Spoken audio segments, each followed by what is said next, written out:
It was the worst kept secret in the business. Michael Cole recently said that of Penta's Raw debut, but it could also be said of another debut that took place 25 years ago this month. At the 2000 Royal Rumble from Madison Square Garden, Kurt Angle stood in the ring waiting for his opponent. The sound of flatlining was heard throughout the world's most famous arena, and the fans quickly knew who was coming. The man who had wrecked his way through ECW, part of one of the most famous visuals from that company's history, a former ECW World, Tag and Television Champion. This would be the debut of Taz. In this video, we'll look back through the Wrestling Observer newsletter and a bit of the PW Torch to see what was public knowledge and when. We'll look at the timeline from him leaving ECW to his arrival at the Royal Rumble. Just before we get started, I know what you're probably thinking. The length of this video looks really daunting, so I've included some timestamps in the description just in case you want to skip ahead a bit.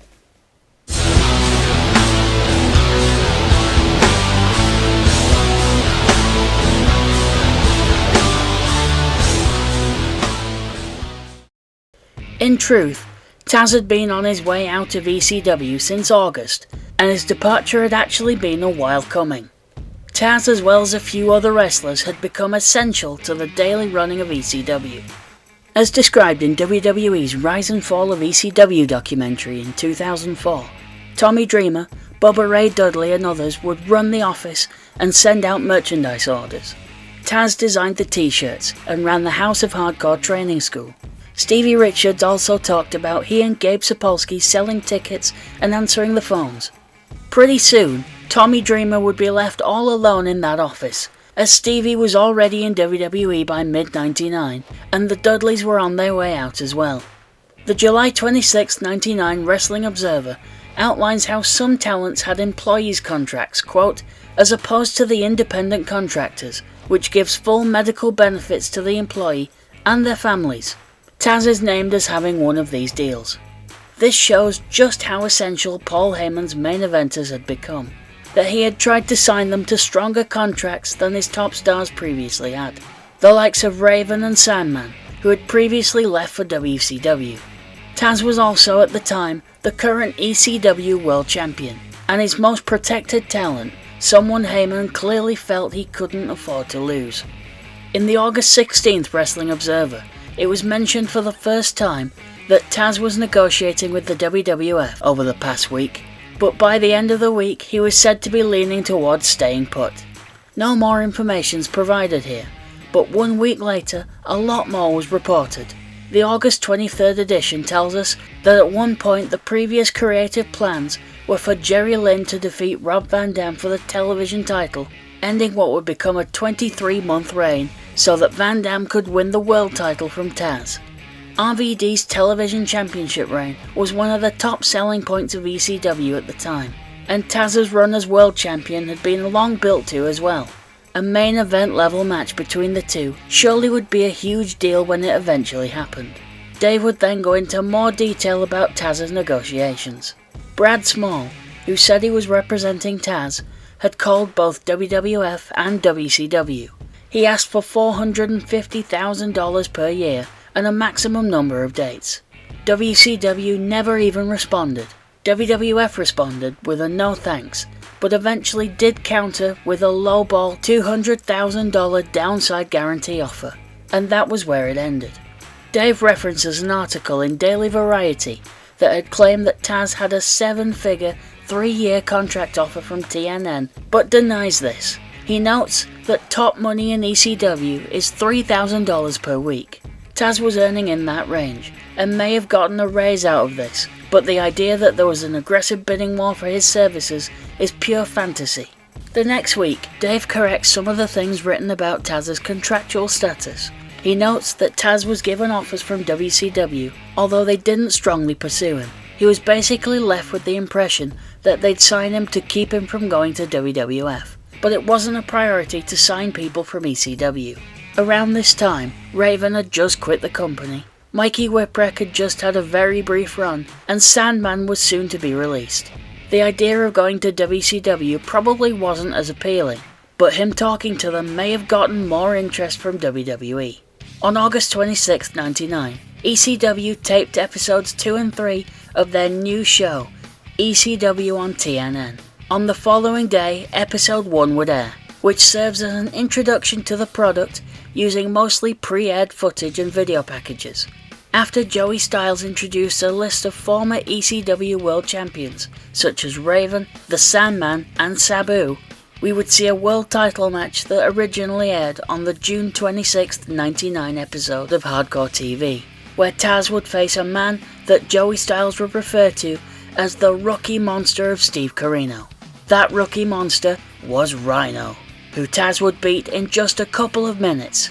Knowing the absolute killer that Rhino would become in ECW, it's crazy to see him as essentially enhancement talent in this match with Taz, his first on ECW television.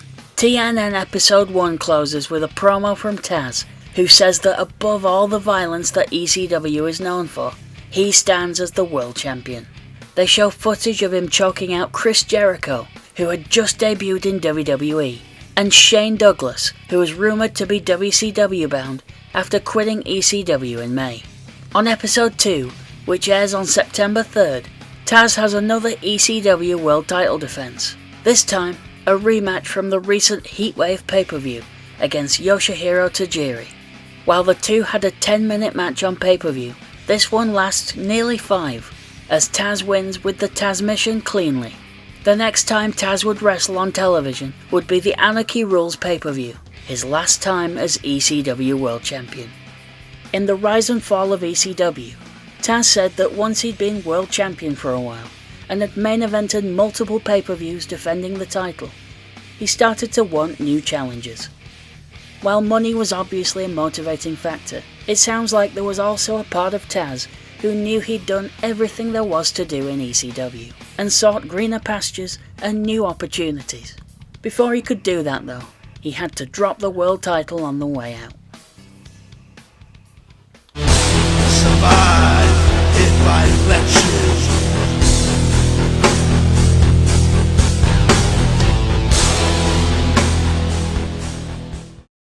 On September 19th at Anarchy Rulz, Taz was set to defend his ECW world title against FMW's Masato Tanaka. Right before that match, however, Tanaka would begin shouting at someone in the crowd, who turns out to be his rival Mike Awesome, and Mike's manager, Judge Jeff Jones. After a back and forth between the two, Taz gets on the microphone and demands that Awesome be added to the match, and Paul Heyman comes out to make it official.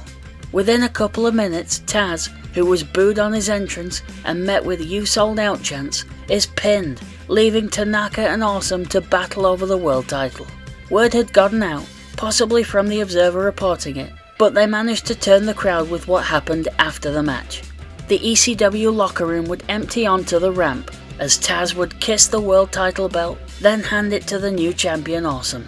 Before he could leave, Axl Rotten led the crowd in thanking Taz for his efforts, as Wade Keller described it in the Pro Wrestling Torch, despite the controversy behind the scenes between Taz and Paul Heyman in recent weeks. His departure was handled with class. Taz has, in the past, had a reputation for being a bit overprotective with his character, but it seems like him letting go of this a bit led to him and Paul Heyman getting past issues they had leading up to this night. Although friends say there is an underlying tension over circumstances that led to Taz's WWF agreement. Taz was said to be very leery that Heyman might book the match to make him look bad, but once he heard the plans, he agreed to do anything he could to get the ECW title over. Going back to that reputation, in Taz's own words speaking on the Sam Roberts Wrestling Podcast in 2018, he described ECW as the best time in his career, but also the hardest, and he attributes this to being why he was so protective of his persona. I was getting a really strong push, and it took me a lot of years to get that push, and once I got it, I didn't want to lose it, and I got very at times immature, because I didn't know how to handle that push. That tension was clarified more by a summary of all the events leading to Taz leaving in the September 20th Wrestling Observer. Taz himself apparently had a discussion with Russo on 8/31, which led to a secret meeting the next day with Vince McMahon. It's believed that Paul Heyman found out about the meeting from Taz the next day, which led to a blow-up and Heyman pulling his contract offer. Dave also writes that after a lengthy discussion with McMahon, who was insistent that it was Taz who came to them and not the other way around, McMahon agreed to not start Taz until the new year.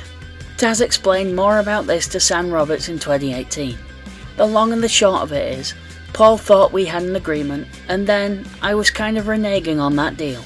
But I really felt like, knowing some of the stuff that was going on, felt like at the time he was not going to be able to do right on that financial end of the agreement. When asked by Roberts if Paul ever owed him money, Taz said he didn't, but there were times that Paul would ask him to wait until a certain day to cash his check to make sure the money was there. Before we move on with the timeline, it's worth addressing the crowd chanting "You sold out" at Taz. In the Rise and Fall of ECW documentary, Taz pointed out that wrestlers would move on for many reasons, among them to provide for their families. In June '99, The Observer made note that Taz, who had only worked a few dates in recent weeks, since his wife just gave birth, is expected to be back full-time from this point forward. And so you could say that he had more of a reason to think about his family than he had done before. In the November 15th Observer, writing about Taz's last ECW match, Dave would write that there were a lot of "You sold out" chants at Taz during the match. He should take solace in knowing that those same people chanting obscenities will be the loudest ones to chant "Welcome back" if for some reason he doesn't make it in the big leagues. Nobody really expected this to be put to the test, but it's safe to say that when Taz returned for a couple of dates in 2000 to help clear up the mess made by Mike Awesome leaving for WCW while still ECW World Champion, the fans were indeed happy to see him back, even just for a couple of shows. On September 30th, The Observer gave a little more detail as to the future plans for Taz before he leaves. Even though the pay-per-view would make for a fitting exit for Taz, the plan is still for him to wrestle here until the end of the year, although WWF will start pushing him on television before that time, and probably use ECW footage to do so, which, if so, indicates a continuation of the cooperation between the two companies. So Taz was due to stay for a little while longer, and would wrestle 3 final televised matches before he left.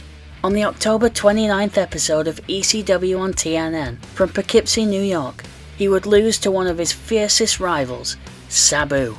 On commentary, Joel Gertner, in a rare moment of seriousness, points out that Taz and Sabu debuted in ECW on the same night, October 1st, 1993, and wrestled on that night against each other. Sabu would again defeat Taz with a leg drop through a table, but he wouldn't be able to celebrate as he would be jumped from behind by the Impact players. Taz would quietly skulk into the corner of the ring so as not to be just another victim.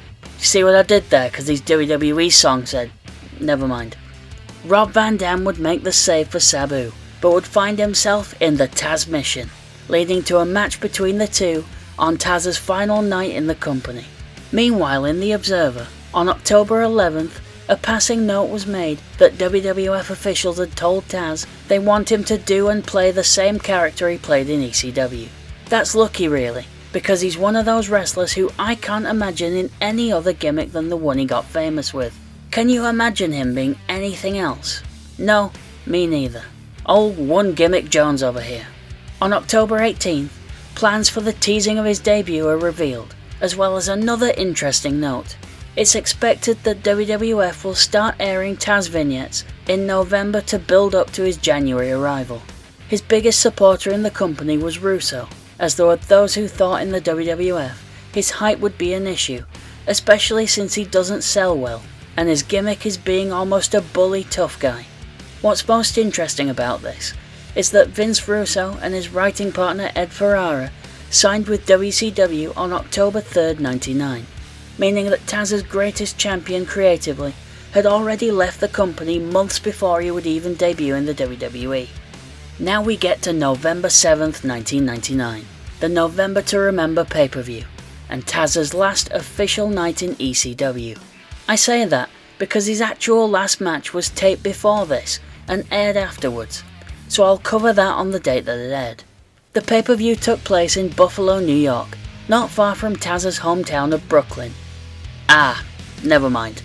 The pay-per-view would open with Joey Styles and Cyrus the Virus, before his days as an evil network consultant for the dastardly TNN. Cyrus notes that if he worked in Buffalo, he would live in Toronto over the border and drive in. Ah, better. Welcome to yet another Geography channel. Styles and Cyrus, who were interrupted by Joel Gertner, were about to wrap up the intro to the event when Taz's music hit. He's greeted by "You sold out" chants from the crowd, much like he was at Anarchy Rulz. It turns out that Taz is there because he didn't like how Joey described him applying the Taz mission to Rob Van Dam on TNN, and thought Styles made it sound like a cowardly act. He bullies and threatens Styles into leaving. Joel Gertner, however, is not so lucky, as Taz allows him to leave and applies the Taz mission once Joel turns his back. All of this appeared to be to make Taz a heel before his match later, just in case anybody had the idea of cheering for him before his match with the most popular man in the company, Mr. Pay-Per-View. Rob Van Dam was 19 months into what would become a 23-month reign as television champion, and this match would be his 32nd televised defense. Though this was the most high profile, it was actually the 4th time RVD and Taz had wrestled in a singles match. Rob Van Dam had never gotten a victory over Taz. The Pro Wrestling Torch called it an intriguing match, but said the styles of the two very different wrestlers didn't mix. And the Observer said the two didn't work well together, with neither rating them more than 3 stars. Regardless of this, the match achieved its goal, as Van Dam got his victory over Taz, who would have one more person to lose to on the way out of ECW. On November 12, 1999, Taz's final match on ECW Hardcore TV would air, though it was actually taped on October 30th in Dayton, Ohio. It would also be his final shot at the world title, or so we thought. Taz would challenge Mike Awesome, and the two would brawl all over the Hara Arena, and after a powerbomb through a table, Awesome would hit a splash from the top rope and pin the departing Taz. The last we would see of Taz on ECW television was him rolling out of the camera shot while his successor held the world title up. With Taz out of ECW, the build-up to his WWE debut could truly begin.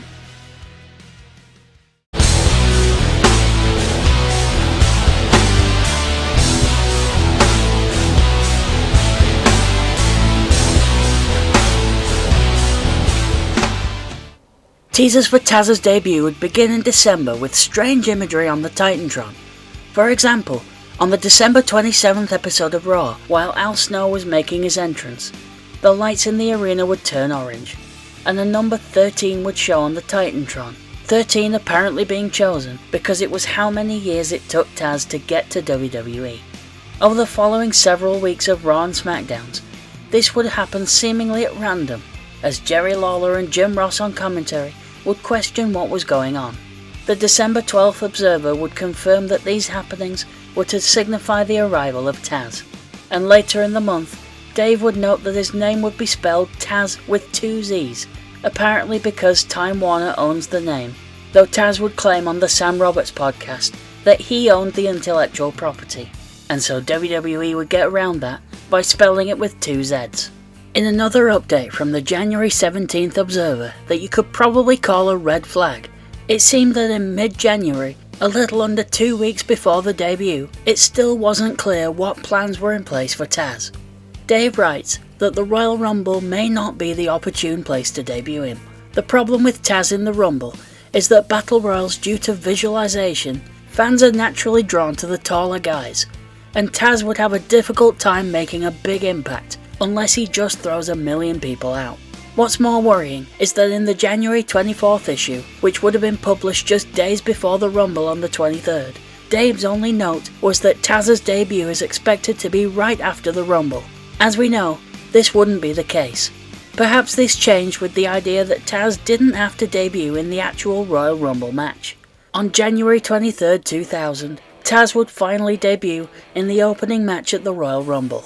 Kurt Angle, only 2 months into his own WWE tenure, would come to the ring without a clear opponent. He would bash the New York Knicks and proclaim himself New York's champion. As Kurt awaits his mystery opponent, chants can be heard in the crowd of "We want Taz." As the lights go down and Taz's music hits, there's a huge crowd reaction inside Madison Square Garden. The match itself is very short at just over 3 minutes, but both fans who had seen him before and not at all knew that Taz was not to be messed with, as he choked out your Olympic hero. Wade Keller of the Pro Wrestling Torch wrote of the match that Taz's debut was great. His entrance is right up there with Chris Jericho's. It's WWF moments like Taz's debut that shine a spotlight on the separation between WWF and WCW. And Dave Meltzer bemoaned how short the segment was, saying that it was disappointing in that Taz vs Kurt Angle was on the verge of being really good, but was terribly rushed. Reactions to Taz's debut, though, were overall very positive. Taz's WWE career seemed to get off to a good start. After the Royal Rumble, he found himself defeating the entire Mean Street Posse in one match. From there, he found himself in a triple threat match with Kurt Angle and The Rock.